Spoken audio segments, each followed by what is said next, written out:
It's 7:30 a.m. Let's talk F1. And by the way, I'm making that face in the thumbnail because that's the face that Brad Pitt makes for his profile during races, and I just thought it was kind of funny. So F1 is another movie in the typical summer installment of 2025. You know, it's summertime, so we're gonna give you this fun film with all these A-list actors: Brad Pitt, Javier Bardem, etc., etc. And that's basically where it ends. This movie is not particularly good. It is more a spectacle.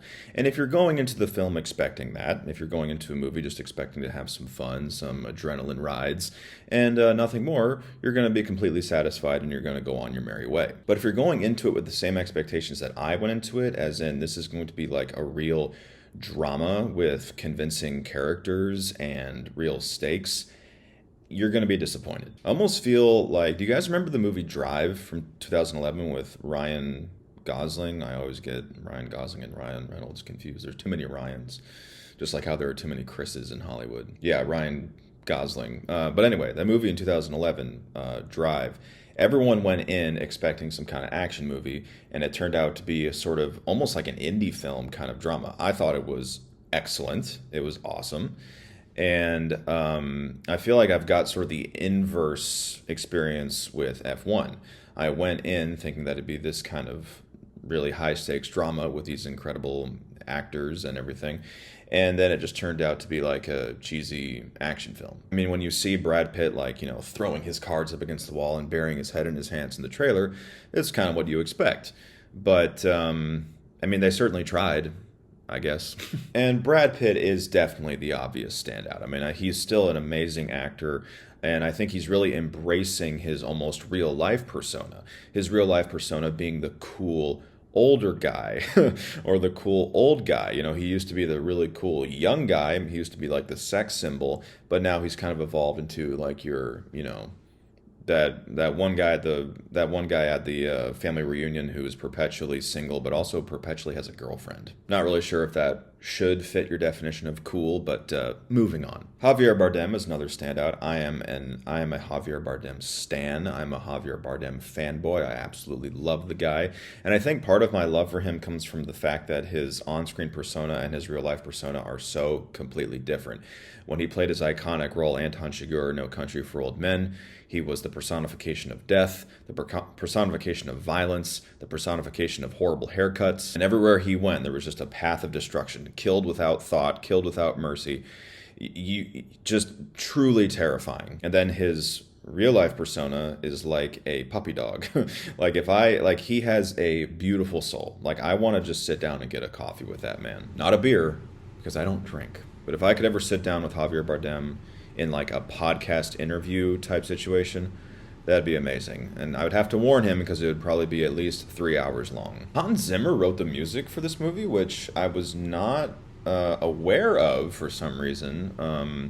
And I honestly feel like his talent was kind of wasted on this film. Like it seemed like he was almost diving into like normie music, like whenever you like the kind of music that you see in every single Marvel movie, like the music that serves its purpose but is utterly forgettable. I think the Avengers theme is really good, but besides that, there's no music in the Marvel movie that anybody is going to hum along to. And with Hans Zimmer, I feel like he consistently makes these incredible soundtracks, like with the Dune movies most recently. But with this one, I feel like his talent was just wasted. Like, if you had told me it was just some normal run-of-the-mill composer, I would have believed you. There were a few moments that kind of had that like Hans Zimmer-esque quality to it, where I was like, oh, that's his style. That's his voice. But they were very few and far in between. This movie was cheesy as all get out. And again, if you're going into it expecting that, then more power to you. But there were some moments, particularly the very end, the climax of the film, I was just sitting there like, there's no way that the director thought that this would play off as like believable. There's no way that the editor was sitting in their room and being like, yeah, this will definitely make the audience heart soar.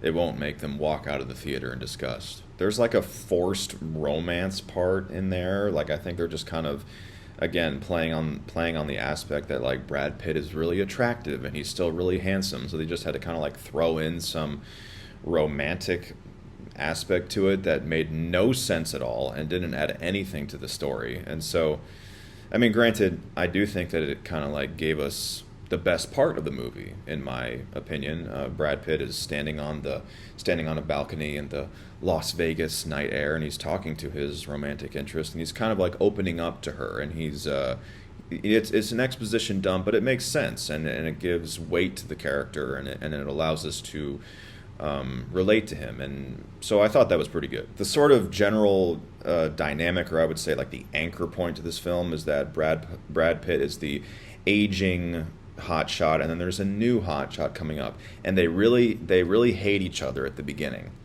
okay?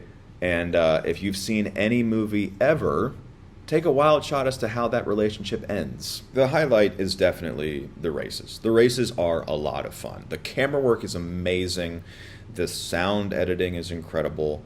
The editing is really frenetic, but of course that's the point. I just wish there would have been more stakes in the races, and there was even like a little bit of race fatigue. Like, I think if they had been building up to a particular race, it would have worked a whole lot better, but it was just kind of like race after race after race after race. And after a while you were like, okay, well, what's the point of this one? Well, we have to win. Okay, great. What's the point of this one? Well, it's a race, so there you go. So the races were a lot of fun, and that's worth seeing it, in IMAX. That's worth seeing in the theaters. I just wish there would have been a little bit more drama to the whole thing. It's very much a summer movie. It's going to make $1 bajillion, so I recommend it for that. Just don't go in expecting any kind of like masterpiece like the media and like the reviews are making it out to seem. Now I'm giving this one a solid 7 out of 10. So have you seen F1? What did you think about it? Whatever your thoughts are, let me know down in the comments below. Thank you guys so much, everybody, for watching. I truly appreciate it, and I'll see you on the next cinematic adventure.